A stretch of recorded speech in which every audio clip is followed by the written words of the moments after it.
ప్రియ దివ్యవాణి ప్రేక్షకులారా, నీ సాక్షిగా కార్యక్రమంకు మిమ్మల్ని అందరినీ కూడా ప్రేమతో ఆహ్వానిస్తున్నాను.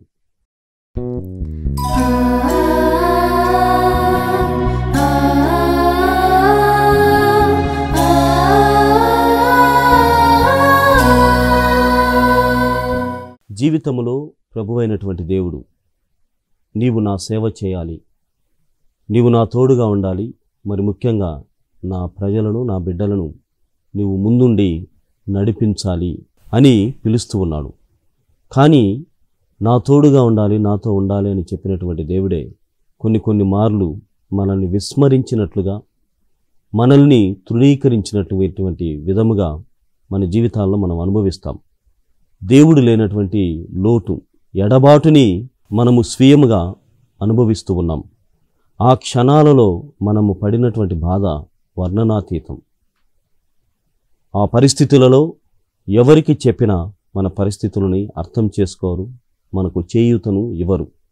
కానీ సర్వశక్తిమంతుడైనటువంటి దేవుడు, పిలిచినటువంటి ఆ దేవుడు నీ తోడుగా ఎల్లప్పుడూ ఉంటాను అని నిరూపిస్తూ ఉంటాడు. ఆ నిరూపణలో భాగంగానే నీ సాక్షిగా కార్యక్రమంలో ఈనాడు మన మధ్యలో యేసప్ప గారు ఉన్నారు. వారిని ప్రేమతో మీ అందరి తరపున ఆహ్వానిస్తున్నాను. చాలా వందనాలు యేసప్ప గారు. వందనాలు. ఈ నీ సాక్షిగా కార్యక్రమమునకు మా ప్రజలు, మా విశ్వాసులు, మరి ముఖ్యముగా మా దివ్యవాణి టీవీ ఛానల్ పోషకులైనటువంటి దివ్యవాణి ప్రేక్షకులందరి తరపున మీకు సాదర స్వాగతం పలుకుతున్నాను. మీరు నాకు ముందుగానే తెలుసు, కానీ మీ జీవితం అంతగా తెలియదు నాకు. మీరు యేసప్ప అని నేను పిలుస్తున్నాను, సంబోధిస్తున్నాను. మీ పూర్తి పేరు అదేనా? ఇంటి పేరుతోటి ఈగలపాటి యేసప్ప. ఈగలపాటి యేసప్ప. హైదరాబాద్లోనే ఉంటున్నారు? హైదరాబాద్లో ఉంటారు. ఎక్కడ ఉంటారు హైదరాబాద్? యేసప్ప కూడా రహమత్ నగర్లో. అది విచారణ Saint Francis Xavier church Borabanda విచారణ కింద Rahmat Nagar sub station. So అక్కడ మీరు ఉంటారు? అక్కడ నేను. సో మీ సొంత ఊరు? సొంతూరు ఆదోని పక్కన పల్లెటూరు ముద్దనగిరి. ఓ ముద్దనగిరి. నేనున్న ఊరే. నేను ప్యారిష్ ప్రీస్ట్గా, మీ ఆదోనికి ప్యారిష్ ప్రీస్ట్ గాను ముద్దనగిరి. కానీ మీరు అప్పుడు లేరు హైదరాబాద్లోనే. నేను ఎప్పుడు చూడలేదు ఆదోన్లో. ఎప్పుడు నేను అక్కడ తక్కువ వచ్చేవాడిని. ఓ లేరు, అసలు లేరు. హైదరాబాద్లో ఎన్నేళ్ల క్రితం వచ్చారు హైదరాబాద్? 1992లో వచ్చాను. ఓ చాలా 20 ఏళ్ళ క్రితమా? 30 ఏళ్ళ క్రితం. 30 ఏళ్ళ క్రితం వచ్చారు, హైదరాబాద్కి వచ్చారు. అవును. దేనికోసం వచ్చారు?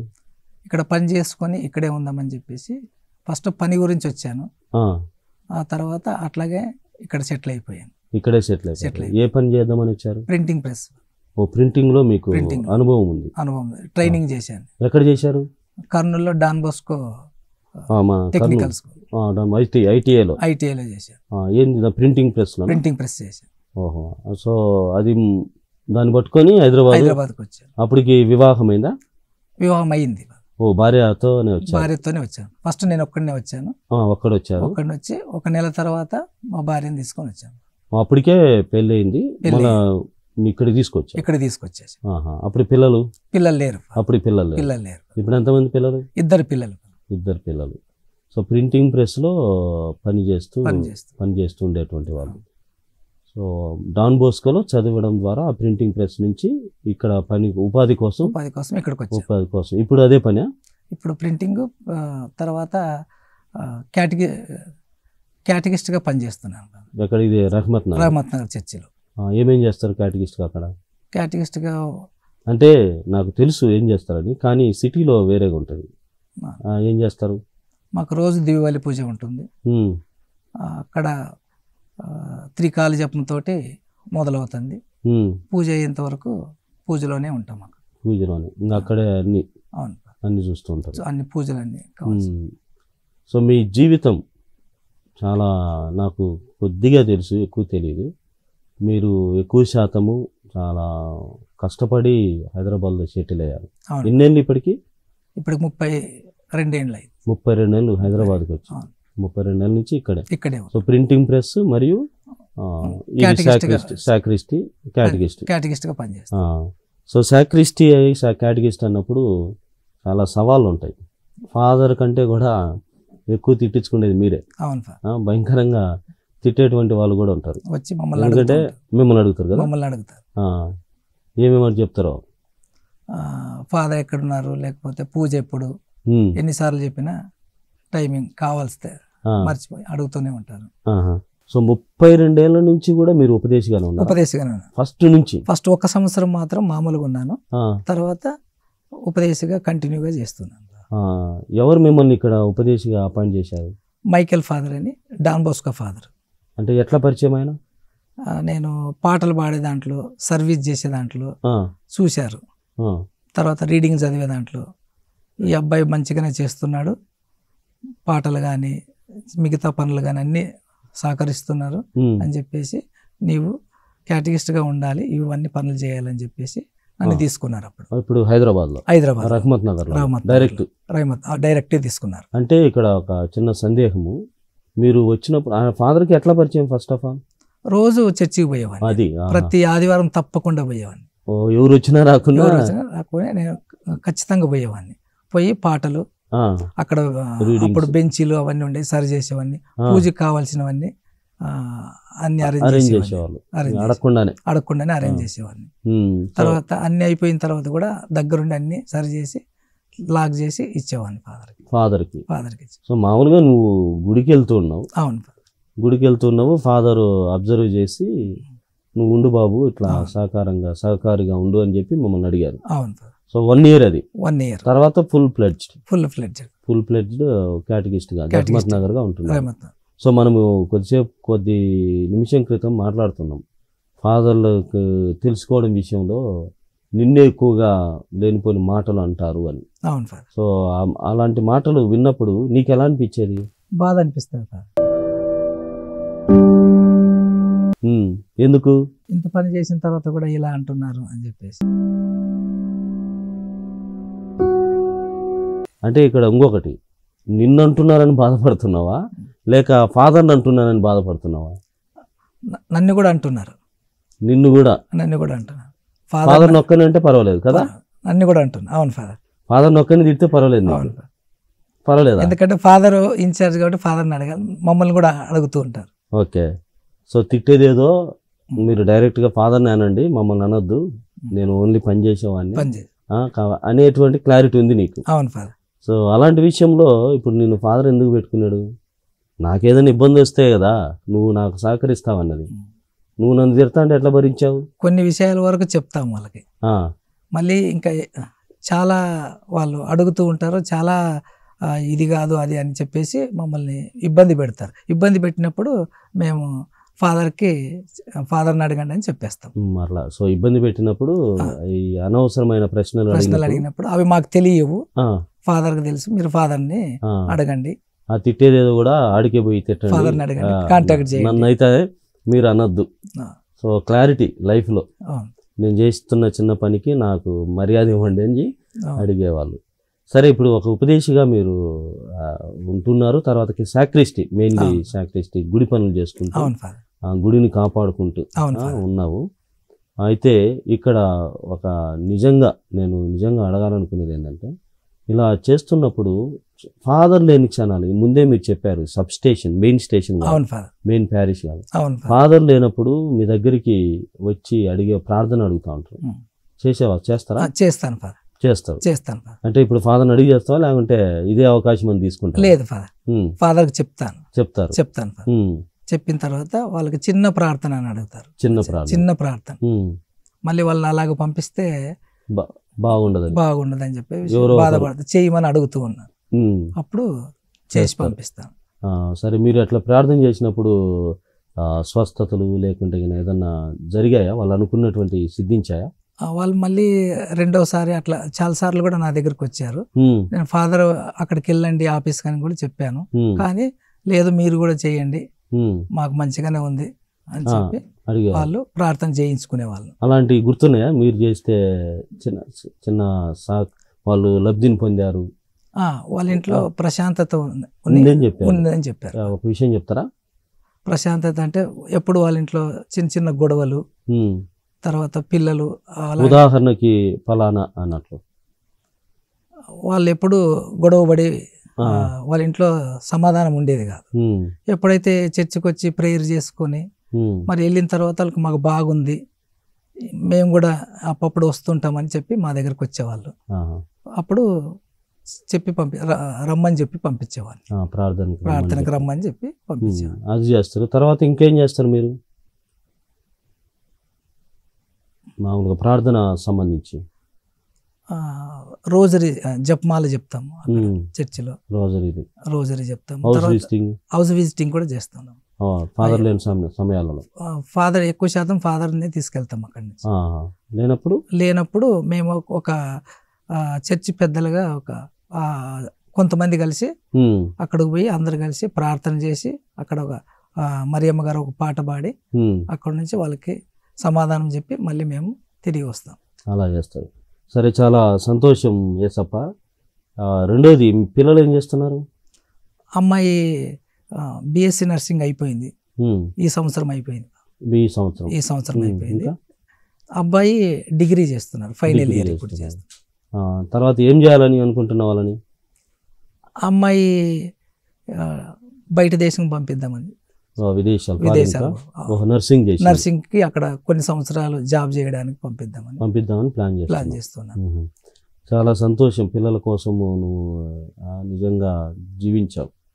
అయితే మీ భార్య లేదు ఫాదర్, మరణించింది. ఎప్పుడు? 2019లో మరణించింది. ఎలా? ఆమెకి హెల్త్ బాగలేకుండింది ఫాదర్. అబ్బాయి పుట్టిన తర్వాత టీబీ వచ్చింది ఫాదర్. టీబీ వచ్చింది. మేము అబ్బాయి 3 సంవత్సరాలు ఉన్నప్పుడు మేము చూసుకుంటే అప్పటి నుంచి మేము మెడిసిన్స్ వాడుతూనే ఉన్నాము.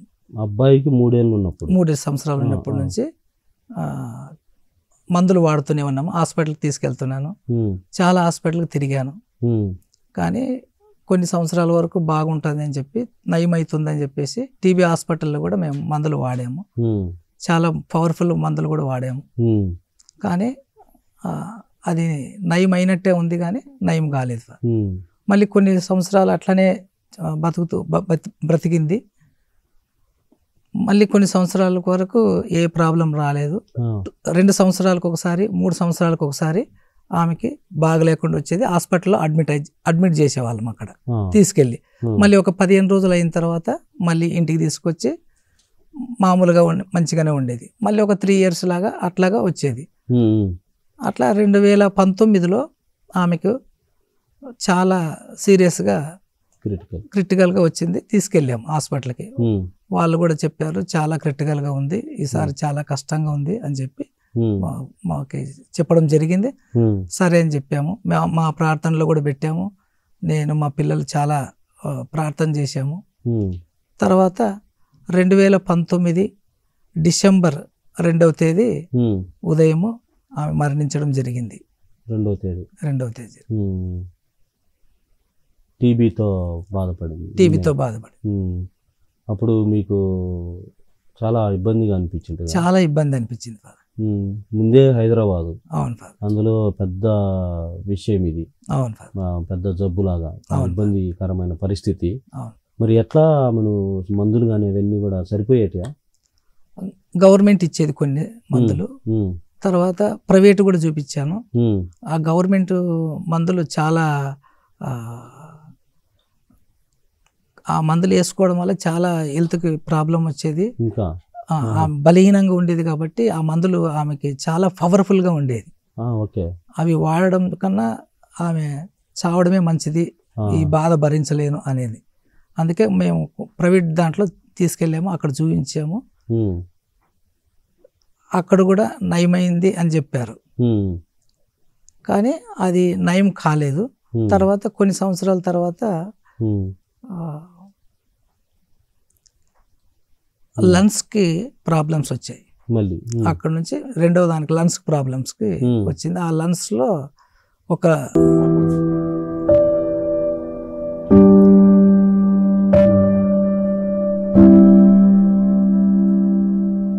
తర్వాత ఆక్సిజన్ కావాలన్నారు. ఆమె గురించి సపరేట్గా నేను ఆక్సిజన్ మిషన్ కూడా తీసుకొచ్చి పెట్టాను.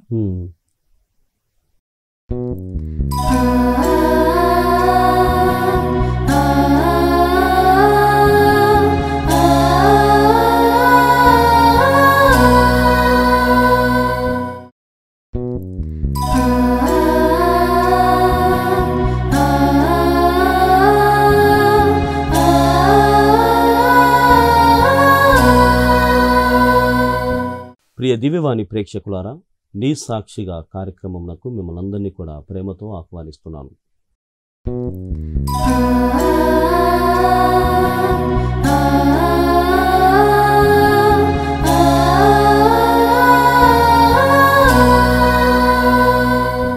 జీవితంలో ప్రభువైనటువంటి దేవుడు, నీవు నా సేవ చేయాలి, నీవు నా తోడుగా ఉండాలి, మరి ముఖ్యంగా నా ప్రజలను, నా బిడ్డలను నీవు ముందుండి నడిపించాలి అని పిలుస్తూ ఉన్నాడు.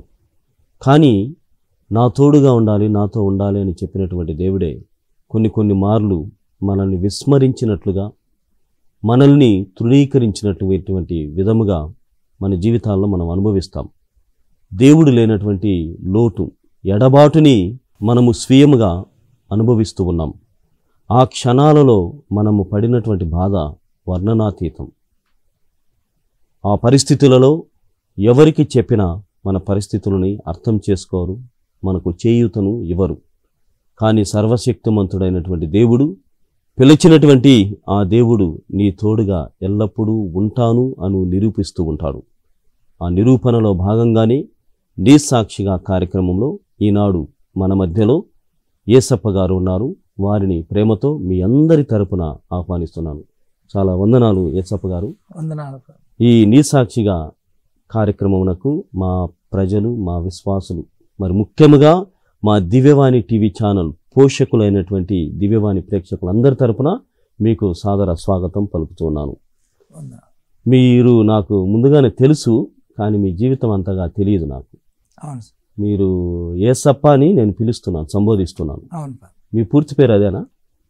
ఇంటి పేరుతోటి ఈగలపాటి యేసప్ప. ఈగలపాటి యేసప్ప. హైదరాబాద్లోనే ఉంటున్నారు? హైదరాబాద్లో ఉంటారు. ఎక్కడ ఉంటారు హైదరాబాద్? యేసప్ప కూడా రహమత్ నగర్లో ఉంటారు.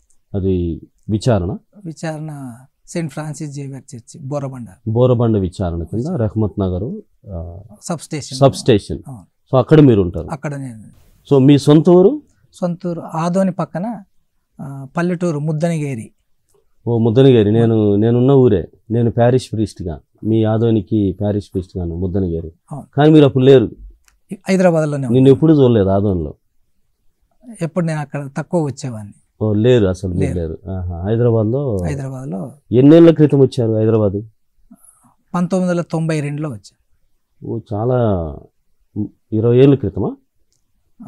30 ఏళ్ళ క్రితం. 30 ఏళ్ళ క్రితం వచ్చారు, హైదరాబాద్కి వచ్చారు. అవును. దేనికోసం వచ్చారు? ఇక్కడ పని చేసుకొని ఇక్కడే ఉందామని చెప్పేసి ఫస్ట్ పని గురించి వచ్చాను. ఆ తర్వాత అట్లాగే ఇక్కడ సెటిల్ అయిపోయాను. ఇక్కడే సెటిల్ అయిపోయారు. ఏ పని చేద్దామని వచ్చారు? Printing press. ఓ ప్రింటింగ్ లో మీకు అనుభవం ఉంది? ట్రైనింగ్ చేశాను. ఎక్కడ చేశారు? కర్నూలులో డాన్ బోస్కో టెక్నికల్ స్కూల్, ఐటీఐలో చేశాను. ఏంది ప్రింటింగ్ ప్రెస్? ప్రింటింగ్ ప్రెస్ చేశాను. ఓహో. సో అది దాన్ని పట్టుకొని హైదరాబాద్కి వచ్చాను. అప్పటికి వివాహమైందా? వివాహం అయింది. ఓ భార్యతోనే వచ్చాను. ఫస్ట్ నేను ఒక్కడనే వచ్చాను. ఒక్కడొచ్చారు. ఒక్కడిని వచ్చి 1 నెల తర్వాత మా భార్యని తీసుకొని వచ్చాను. అప్పటికే పెళ్ళి అయింది, ఇక్కడ తీసుకొచ్చేసి. అప్పుడు పిల్లలు లేరు. అప్పుడు పిల్లలు లేరు. ఇప్పుడు ఎంతమంది పిల్లలు? 2 పిల్లలు. సో ప్రింటింగ్ ప్రెస్ లో పని చేస్తూ ఉండేటువంటి వాళ్ళు. సో డాన్ బోస్కోలో చదవడం ద్వారా ఆ ప్రింటింగ్ ప్రెస్ నుంచి ఇక్కడ ఉపాధి కోసం ఇక్కడికి వచ్చాను. ఉపాధి కోసం. ఇప్పుడు అదే పని? ఇప్పుడు ప్రింటింగ్ తర్వాత క్యాటగిస్ట్గా పనిచేస్తున్నాను. ఎక్కడ? ఇది రహమత్ నగర్ చర్చిలో. ఏమేం చేస్తారు క్యాటగిస్ట్గా అక్కడ? క్యాటగిస్ట్గా అంటే నాకు తెలుసు ఏం చేస్తారని, కానీ సిటీలో వేరేగా ఉంటుంది. ఏం చేస్తారు? మాకు రోజు దివ్యబలి పూజ ఉంటుంది. అక్కడ త్రికాల జపంతో మొదలవుతుంది. పూజ అయ్యేంత వరకు పూజలోనే ఉంటాం. పూజలోనే ఇంకా అక్కడే అన్ని చూస్తూ ఉంటారు. అన్ని పూజలన్నీ. సో మీ జీవితం చాలా నాకు కొద్దిగా తెలుసు, ఎక్కువ తెలియదు. మీరు ఎక్కువ శాతము చాలా కష్టపడి హైదరాబాద్లో సెటిల్ అయ్యారు. అవును. ఎన్నేళ్ళు ఇప్పటికి? ఇప్పటికి 32 ఏళ్ళు అయింది. 32 ఏళ్ళు హైదరాబాద్కి వచ్చి, 32 ఏళ్ళ నుంచి ఇక్కడే సో ప్రింటింగ్ ప్రెస్ మరియు సాక్రిస్టీ క్యాటగిస్ట్గా పనిచేస్తాను. సో సాక్రిస్టీ క్యాటగిస్ట్ అన్నప్పుడు చాలా సవాళ్ళు ఉంటాయి. ఫాదర్ కంటే కూడా ఎక్కువ తిట్టించుకునేది మీరే. అవును సార్. భయంకరంగా తిట్టేటువంటి వాళ్ళు కూడా ఉంటారు. వచ్చి ఎందుకంటే మిమ్మల్ని అడుగుతారు కదా, మమ్మల్ని అడుగుతారు ఏమేమి చెప్తారో. ఫాదర్ ఎక్కడున్నారు, లేకపోతే పూజ ఎప్పుడు, ఎన్నిసార్లు చెప్పినా టైమింగ్ కావాల్స్తే మర్చిపోయి అడుగుతూనే ఉంటారు. సో 32 ఏళ్ల నుంచి కూడా మీరు ఉపదేశిగానే ఉన్నారు? ఉపదేశిగానే ఉన్నాను. ఫస్ట్ 1 సంవత్సరం మాత్రం మామూలుగా ఉన్నాను, తర్వాత ఉపదేశిగా కంటిన్యూగా చేస్తున్నాను. ఎవరు మిమ్మల్ని ఇక్కడ ఉపదేశిగా అపాయింట్ చేశారు? మైకేల్ ఫాదర్ అని, డాన్ బోస్కో ఫాదర్. అంటే ఎట్లా పరిచయం ఆయన? నేను పాటలు పాడే దాంట్లో, సర్వీస్ చేసే దాంట్లో చూశారు. తర్వాత రీడింగ్ చదివే దాంట్లో ఈ అబ్బాయి మంచిగానే చేస్తున్నాడు, పాటలు కానీ మిగతా పనులు కానీ అన్నీ సహకరిస్తున్నారు అని చెప్పేసి, నీవు క్యాటగిస్ట్గా ఉండాలి, ఇవన్నీ పనులు చేయాలని చెప్పేసి నన్ను తీసుకున్నారు. ఇప్పుడు హైదరాబాద్ రహమత్ నగర్ డైరెక్ట్ తీసుకున్నారు. అంటే ఇక్కడ ఒక చిన్న సందేహము, మీరు వచ్చినప్పుడు ఆయన ఫాదర్కి ఎట్లా పరిచయం? ఫస్ట్ ఆఫ్ ఆల్ రోజు చర్చికి పోయేవాడిని, అది ప్రతి ఆదివారం తప్పకుండా పోయేవాడిని. ఎవరు వచ్చినా రాకుండా నేను ఖచ్చితంగా పోయేవాడిని. పోయి పాటలు అక్కడ అప్పుడు బెంచీలు అవన్నీ ఉండే సరి చేసేవాడిని, పూజకి కావాల్సినవన్నీ అన్ని అరేంజ్ చేసేవాళ్ళు, అడగకుండానే అరేంజ్ చేసేవాడిని. తర్వాత అన్ని అయిపోయిన తర్వాత కూడా దగ్గరుండి అన్ని సరి చేసి లాక్ చేసి ఇచ్చేవాడిని ఫాదర్కి. సో మామూలుగా నువ్వు గుడికి వెళ్తూ ఉన్నావు? అవును, గుడికి వెళ్తున్నావు, ఫాదర్ అబ్జర్వ్ చేసి నువ్వు ఉండు బాబు, ఇట్లా సహకారిగా ఉండు అని చెప్పి మమ్మల్ని అడిగారు. అవును. సో 1 year అది. 1 year తర్వాత ఫుల్ ఫ్లెడ్జ్డ్ క్యాటగిస్ట్గా రహమత్ నగర్గా ఉంటున్నాం. సో మనము కొద్ది నిమిషం క్రితం మాట్లాడుతున్నాం, ఫాదర్లకు తెలుసుకోవడం విషయంలో నిన్నే ఎక్కువగా లేనిపోయిన మాటలు అంటారు అని. అవును సార్. సో అలాంటి మాటలు విన్నప్పుడు నీకు ఎలా అనిపించేది? బాధ అనిపిస్తుంది సార్. ఎందుకు ఇంత పని చేసిన తర్వాత కూడా ఇలా అంటున్నారు అని చెప్పేసి. అంటే ఇక్కడ ఇంకొకటి, నిన్ను అంటున్నారని బాధపడుతున్నావా, లేక ఫాదర్ని అంటున్నారని బాధపడుతున్నావా? నన్ను కూడా అంటున్నారు. నన్ను కూడా అంటున్నారు. ఫాదర్ నొక్కని అంటే పర్వాలేదు కదా, నన్ను కూడా అంటున్నా. అవును ఫాదర్ నొక్కని తిడితే పర్వాలేదు, పర్వాలేదు. ఎందుకంటే ఫాదర్ ఇన్ఛార్జ్ కాబట్టి ఫాదర్ని అడగాలి, మమ్మల్ని కూడా అడుగుతూ ఉంటారు. ఓకే. సో తిట్టేదేదో మీరు డైరెక్ట్గా ఫాదర్ని అనండి, మమ్మల్ని అనొద్దు, నేను ఓన్లీ పని చేసేవాడిని అనేటువంటి క్లారిటీ ఉంది నీకు. అవును ఫాదర్. సో అలాంటి విషయంలో ఇప్పుడు నేను ఫాదర్ ఎందుకు పెట్టుకున్నాడు? నాకేదైనా ఇబ్బంది వస్తే కదా నువ్వు నాకు సహకరిస్తావన్నది. నువ్వు నన్ను తిడతా అంటే ఎట్లా భరించావు? కొన్ని విషయాల వరకు చెప్తాం వాళ్ళకి, మళ్ళీ ఇంకా చాలా వాళ్ళు అడుగుతూ ఉంటారు, చాలా ఇది కాదు అది అని చెప్పేసి మమ్మల్ని ఇబ్బంది పెడతారు. ఇబ్బంది పెట్టినప్పుడు మేము ఫాదర్ని అడగండి అని చెప్పేస్తాం. అట్లా సో ఇబ్బంది పెట్టినప్పుడు ఈ అనవసరమైన ప్రశ్నలు అడిగినప్పుడు అవి మాకు తెలియవు, ఫాదర్కి తెలుసు, మీరు ఫాదర్ని అడగండి. ఆ తిట్టేదేదో కూడా ఆడికే పోయి తిట్టండి, ఫాదర్ని అడగండి, కాంటాక్ట్ చేయండి, నన్ను అయితే మీరు అనొద్దు. సో క్లారిటీ లైఫ్లో నేను చేస్తున్న చిన్న పనికి నాకు మర్యాద ఇవ్వండి అని అడిగేవాళ్ళు. సరే, ఇప్పుడు ఒక ఉపదేశిగా మీరు ఉంటున్నారు, తర్వాతకి సాక్రిస్టీ, మెయిన్లీ సాక్రిస్టీ గుడి పనులు చేసుకుంటూ గుడిని కాపాడుకుంటూ ఉన్నావు. అయితే ఇక్కడ ఒక నేను నిజంగా అడగాలనుకునేది ఏంటంటే, ఇలా చేస్తున్నప్పుడు ఫాదర్ లేని క్షణాలు ముందే మీరు చెప్పారు, sub station main station main parish కాదు, ఫాదర్ లేనప్పుడు మీ దగ్గరికి వచ్చి అడిగే ప్రార్థన అడుగుతా ఉంటారు. చేస్తారా? చేస్తాను. అంటే ఇప్పుడు ఫాదర్ని అడిగి చేస్తావా, లేకుంటే ఇదే అవకాశం అని తీసుకుంటా? లేదు ఫాదర్, ఫాదర్కి చెప్తాను. చెప్పిన తర్వాత వాళ్ళకి చిన్న ప్రార్థన అని అడుగుతారు. చిన్న ప్రార్థన మళ్ళీ వాళ్ళని అలాగ పంపిస్తే బాగుండదని చెప్పి బాధపడతారు, చేయమని అడుగుతూ ఉన్నారు. అప్పుడు చేసి పంపిస్తాను. సరే, మీరు అట్లా ప్రార్థన చేసినప్పుడు స్వస్థతలు లేకుంటే ఏదన్నా జరిగాయా? వాళ్ళు అనుకున్నటువంటి సిద్ధించాయా? వాళ్ళు మళ్ళీ రెండోసారి అట్లా చాలా సార్లు కూడా నా దగ్గరకు వచ్చారు. నేను ఫాదర్ అక్కడికి వెళ్ళండి ఆఫీస్ కానీ కూడా చెప్పాను, కానీ లేదు మీరు కూడా చేయండి, ఉమ్. మాకు మంచిగానే ఉంది అని ఆ, చెప్పి అడిగారు. వాళ్ళు ప్రార్థన చేయించుకునే వాళ్ళు. అలాంటివి గుర్తున్నాయా మీరు చేస్తే చిన్న చిన్న వాళ్ళు లబ్ధిని పొందారు వాళ్ళ ఇంట్లో ప్రశాంతత ఉందని చెప్పారు. ఉందని చెప్పారు. ఒక విషయం చెప్తారా? ప్రశాంతత అంటే ఎప్పుడు వాళ్ళ ఇంట్లో చిన్న చిన్న గొడవలు, ఉమ్. తర్వాత పిల్లలు ఉదాహరణకి ఫలానా అన్నట్లు వాళ్ళు ఎప్పుడు గొడవపడి వాళ్ళ ఇంట్లో సమాధానం ఉండేది కాదు. ఉమ్. ఎప్పుడైతే చర్చికి వచ్చి ప్రేయర్ చేసుకొని ఉమ్. మరి వెళ్ళిన తర్వాత వాళ్ళకి మాకు బాగుంది, మేము కూడా అప్పుడు వస్తుంటామని చెప్పి మా దగ్గరకు వచ్చేవాళ్ళు. ఆహా. అప్పుడు చెప్పి రమ్మని చెప్పి పంపించేవాళ్ళు. ప్రార్థనకు రమ్మని చెప్పి పంపించేవాళ్ళు. అది చేస్తారు. తర్వాత ఇంకేం చేస్తారు మీరు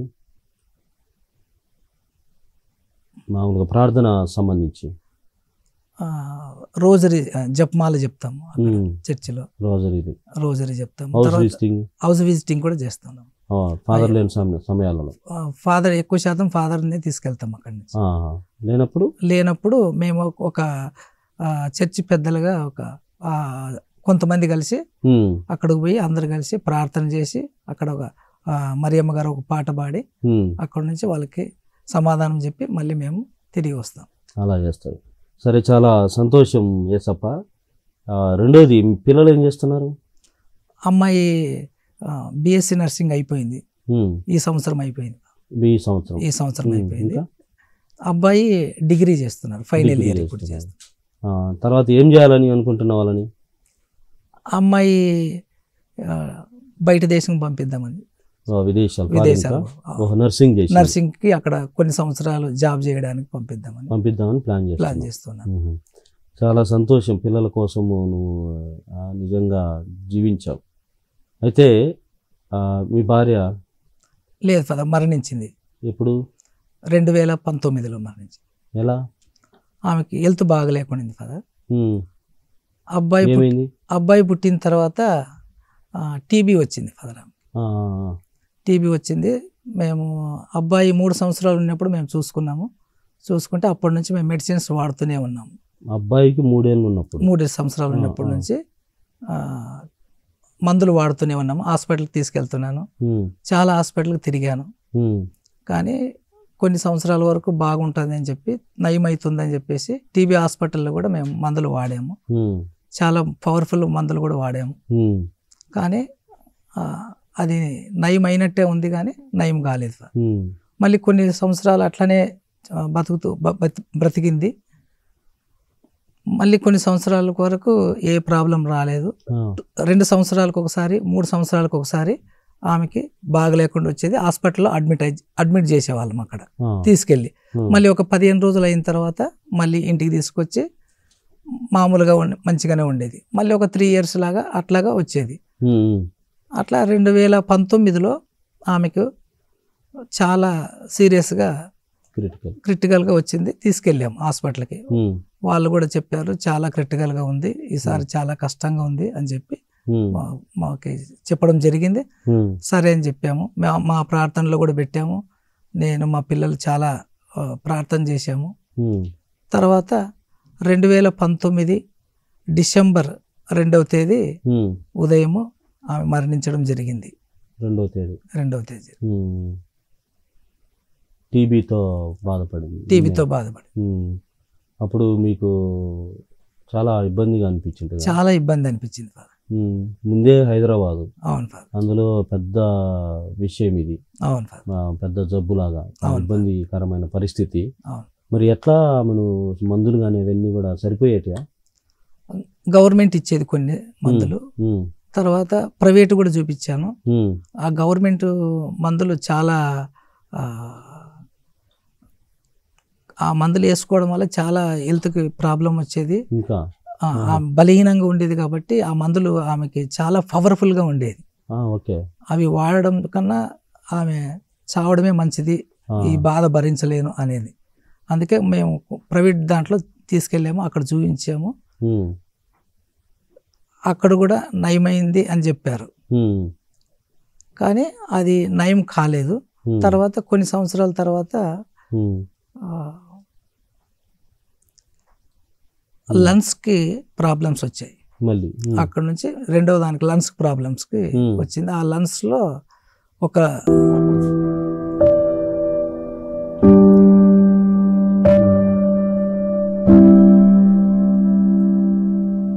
తర్వాత ఆక్సిజన్ కావాలన్నారు. ఆమె గురించి సపరేట్గా నేను ఆక్సిజన్ మిషన్ కూడా తీసుకొచ్చి పెట్టాను.